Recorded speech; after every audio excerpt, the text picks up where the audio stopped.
Hello everyone, this is me Sadia here. मैं आपके लिए लेके आई हूँ एक और रीडिंग जो कि होगी for whoever needs it. Topic reading का रहेगा उन लोगों के लिए जो राइट नाउ नो कॉन्टैक्ट की सिचुएशन में है और जानना चाहते हैं कि कब बातचीत हो पाएगी आपकी और आपके पर्सन के साथ, और क्या एक्सपेक्ट कर सकते हो उनके साथ जो आपका कनेक्शन है उसमें if the two of you talks. So stay tune. और रीडिंग शुरू करने से पहले रिमाइंड करवा दूँ कि ये एक जनरल रीड है, सबके साथ मैच कर भी सकती है और नहीं भी। सो जो बातें जो मैसेजेस मैच करते हैं आप उन मैसेजेस को पिक करो और बाकी सबको छोड़ दो। अगर आप पर्सनल रीडिंग्स चाहते हो पेपाल से या ईजी पैसा से पेमेंट कर सकते हो। सिर्फ तभी रीच आउट करो ताकि आपका भी टाइम वेस्ट नहीं हो और मेरा भी। So let's dive into the read and let's find out कि कब बातचीत होगी आपकी आपके पर्सन के साथ, और जब बात होगी तो आप क्या एक्सपेक्ट कर सकते हो इस इंसान के साथ। Let's begin. Five of Swords, Seven of Cups, Four of Wands. Communication तो डेफिनेटली होगी आपकी इस इंसान के साथ, और मुझे लगता है कि लव ऑफर भी आएगी इस इंसान के साथ। एक नया चैप्टर स्टार्ट होने का डेफिनेटली बहुत बड़ी इंडिकेशन है। तीन कार्ड्स ऐसे हैं जो इंडिकेट कर रहे हैं कि कोई अच्छी ऑफर इस इंसान के एंड से ज़रूर आ सकती है, लेकिन जो मुझे लग रहा है कि कंसर्न रहेगा या है आपको राइट नाउ वो ये है कि बात कैसे हो पाएगी, किस तरह से पॉसिबिलिटी है चीज़ों की बेहतर होने की आपके और आपके पर्सन के दरमियान में। अच्छा, यहाँ पर मैं आपको एक चीज़ मेंशन कर दूँ कि जब आप कुछ डिज़ायर करते हो, कुछ विश करते हो, किसी चीज़ के लिए दुआ करते हो, तो आपको ये सोचने की ज़रूरत नहीं होती है कि कैसे पूरी होगी। आप हमेशा सिर्फ दुआ करते हो, आप हमेशा सिर्फ इंटेंट करते हो, and then how it will happen वो हो जाएगा, खुद ब खुद हो जाएगा जैसे होना होगा। विद डिवाइन प्लान जो भी वर्कआउट होना होगा हो जाएगा। आप में से काफ़ी सारे लोग राइट नाउ स्ट्रेस्ड आउट हैं ये सोच के कि कैसे पॉसिबल हो सकता है, कैसे बात हो सकती है, कैसे ऑफ़र आ सकती है, कैसे ये हो जाएगा, कैसे वो हो जाएगा। आप ज़्यादा उन चीज़ों के बारे में सोच रहे हो जो कि आपके कंट्रोल में नहीं है। आपके कंट्रोल में एक चीज़ है कि आप अपनी दुआ करो और बिलीव रखो कि वो पूरी हो जाएगी। इसके ऊपर अगर आप अपना ध्यान ज़्यादा लगाओ तो आपके लिए अच्छा रहेगा, क्योंकि मुझे लगता है कि कम्युनिकेशन आएगी, बातचीत होगी पर्सन से। कैसे होगी, कब होगी, क्या सर्कमस्टांसेस डेवलप होंगे वो आपका कंसर्न नहीं होना चाहिए।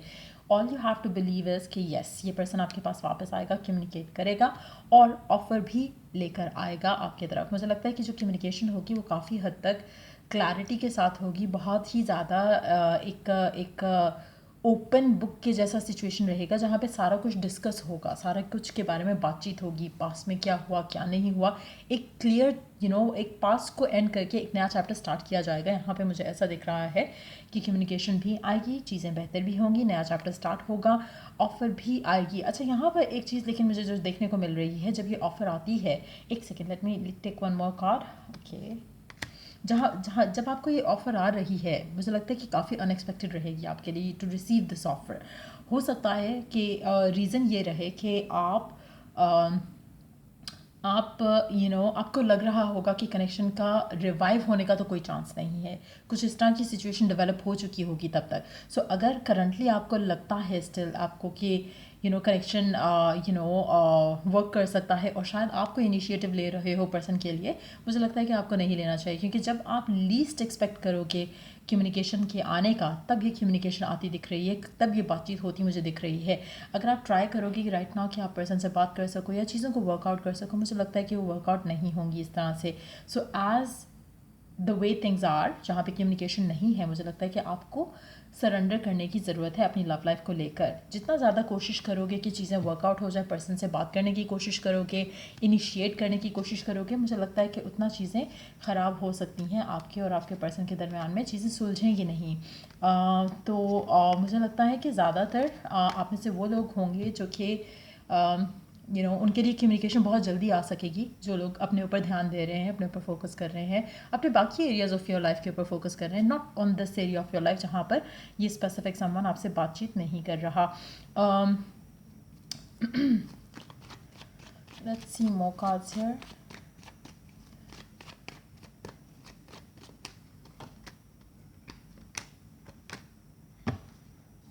अच्छा, आप में से कुछ लोग ऐसे हैं जो कि जब ये पर्सन बात करेगा, कम्युनिकेट करेगा, तो आप बहुत ज़्यादा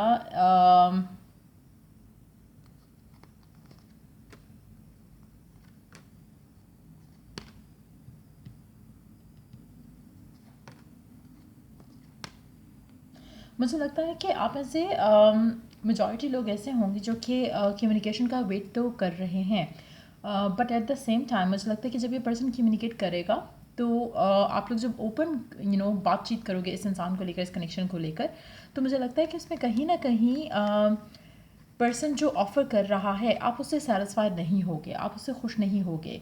चांसेस ये भी हैं कि पर्सन ऐसी सिचुएशन में आपको अप्रोच करे जहाँ पर शायद आप उस ऑफ़र को लेने के लिए ज़्यादा खुश नहीं होगे। एज एन वो अपने टर्म्स एंड कंडीशंस पे आपके लिए कोई ऑफ़र लेकर आ सकता है। तो मुझे लगता है कि ऑफ़र तो आएगी, लेकिन कुछ लोगों के लिए ऑफ़र ऐसी होगी जहाँ पर आपको लगेगा कि आई डोंट नो कि ये मेरे लिए सही है ये ऑफ़र लेना या नहीं। So it is going to be different सबके लिए, लेकिन ऐसी सिचुएशन मुझे डेवलप होती दिख रही है। आप में से कुछ लोग होंगे जो कि ऑफ़र तो आ गई, लेकिन वो उस तरह की ऑफ़र नहीं है जैसे आप चाह रहे हो। हो सकता है कि आप में से कुछ लोगों के लिए आपका पर्सन आपसे कहे कि हम छुप कर शादी कर लेते हैं। कुछ लोगों के लिए ऐसा भी हो सकता है कि थर्ड पार्टी सिचुएशन इन्वॉल्व हो जहाँ पर आपका पर्सन आपसे शादी करने का चूज़ तो कर ले, लेकिन दूसरे पर्सन को छोड़ने के लिए रेडी ना हो। कुछ लोगों के लिए ऐसी सिचुएशन भी हो सकती है कि पर्सन तो रेडी हो रहा है शादी के लिए, लेकिन उसकी फैमिली नहीं मान रही है, जिसके बाद आपके लिए सिचुएशन जो है वो थोड़ी डिफ़िकल्ट होगी टू हैंडल। सो मुझे लगता है कि सर्कमस्टांशियल ब्लॉक्स हो सकते हैं कुछ जब ये पर्सन ऑफ़र लेकर आ रहा है, but at the same time मुझे लगता है कि आपके लिए काफ़ी अनएक्सपेक्टेड रहेगा। एट द सेम टाइम आप क्योंकि बहुत क्लियर होगे कि आपको ये ऑफ़र किस तरह से चाहिए, मुझे लगता है कि आप में से कुछ लोगों के लिए ये ऑफ़र एक्सेप्ट करना शायद उतना ईजी नहीं रहेगा by the time this offer comes in, क्योंकि इसमें कुछ ना कुछ ऐसी चीज़ें होंगी जो कि आपके लिए शायद कन्वीनियंट नहीं होगा ये ऑफ़र एक्सेप्ट करना। सो मुझे लगता है कि पर्सन वापस आएगा, ऑफ़र लेकर वापस आएगा, but at the same time आप इतने विलिंगली इसको एक्सेप्ट नहीं करोगे मेजॉरिटी लोगों के लिए, मुझे ये लग रहा है। और मुझे लगता है कि आप ऐसे कुछ लोग होंगे जो कि प्रॉब्ली आपकी जिनकी जिनकी फैमिली की तरफ से मुझे लगता है कि ब्लॉक्स आ सकते हैं।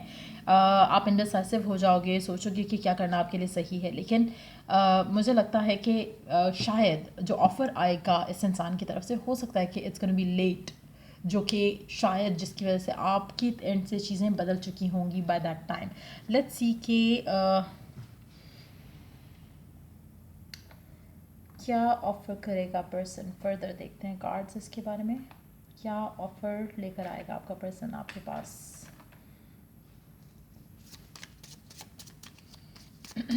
क्या ऑफ़र लेकर आएगा आपका पर्सन आपके पास?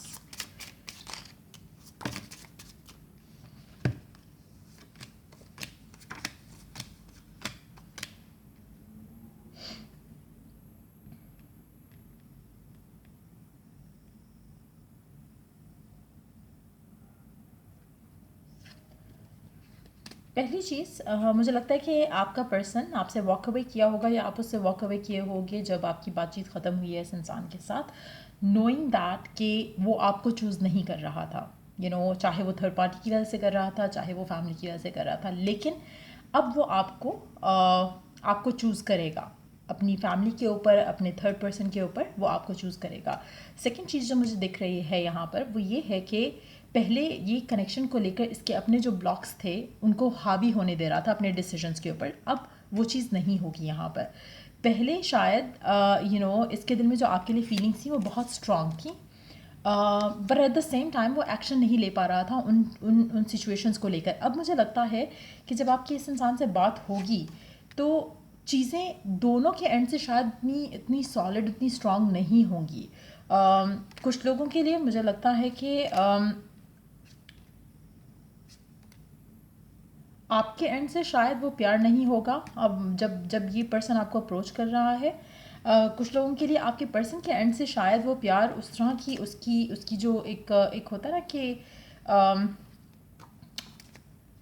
आप में से कुछ लोगों के लिए may be the grass was not greener on the other side for that person. ये भी एक रीज़न हो सकता है कि उसके प्यार की इंटेंसिटी तो वो नहीं है, लेकिन शायद उसने जो चूज़ की थी चीज़ आपके ऊपर वो उसको रास नहीं आई और इसलिए वो आपके पास वापस आ रहा है। तो वो भी पॉसिबिलिटी है जिसकी वजह से मुझे लगता है कि पहले जो चीज़ें थी वो अब नहीं हैं, लेकिन मुझे लगता है कि जो अब हो रही हैं चीज़ें उनकी इंटेंसिटी भी पहले की तरह नहीं होगी। सो आपका डिसीजन होगा फाइनल कि आपको क्या करना है, आपको इस इंसान को चांस देना है या नहीं देना। लेकिन मुझे लगता है कि पर्सन आपके पास ज़रूर आएगा ऑफर लेकर, कम्युनिकेशन होगी आप दोनों के दरमियान में, और चीज़ें आपके एंड से मुझे लगता है कि फाइनलाइज होंगी कि आप इस इंसान को चांस देना चाह रहे हो या नहीं देना चाह रहे हो। लेट्स सी कि कब तक आप एक्सपेक्ट कर सकते हो कम्युनिकेशन आना इस इंसान के साथ।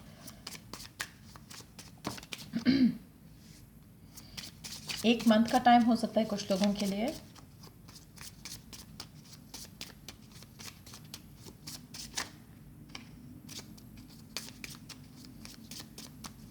कितने दिन या कितने हफ्ते या कौन सा मंथ हो सकता है जब आपकी इस इंसान से बात हो।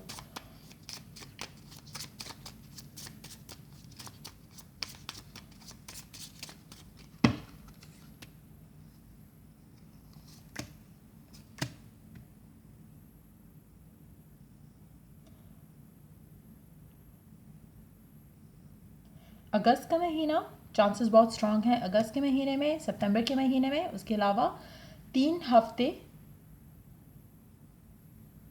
3 महीने, 3 महीने अगर हम देखें तो वो सेम टाइम बनेगा, अगस्त और सितंबर का टाइम।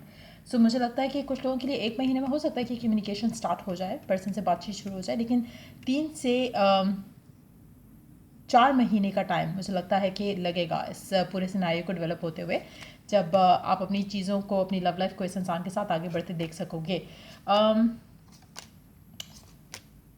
मुझे लगता है कि आपको एक सेंस ऑफ प्राइड ज़रूर फील होगा जब ये पर्सन आपके पास ऑफ़र लेकर आएगा, क्योंकि आपको लगेगा कि जो आप चाहते थे वंस वो पूरा हो रहा है, आपकी मैनिफेस्टेशन हो रही है। लेकिन तब तक वो चीज़ आपको चाहिए या नहीं, तब तक वो आपके लिए वो सेम डिज़ायर है या नहीं, वो सबके लिए डिफरेंट रहेगा। लेट्स सी कि गिवन सिचुएशन में आपको क्या करने की ज़रूरत है।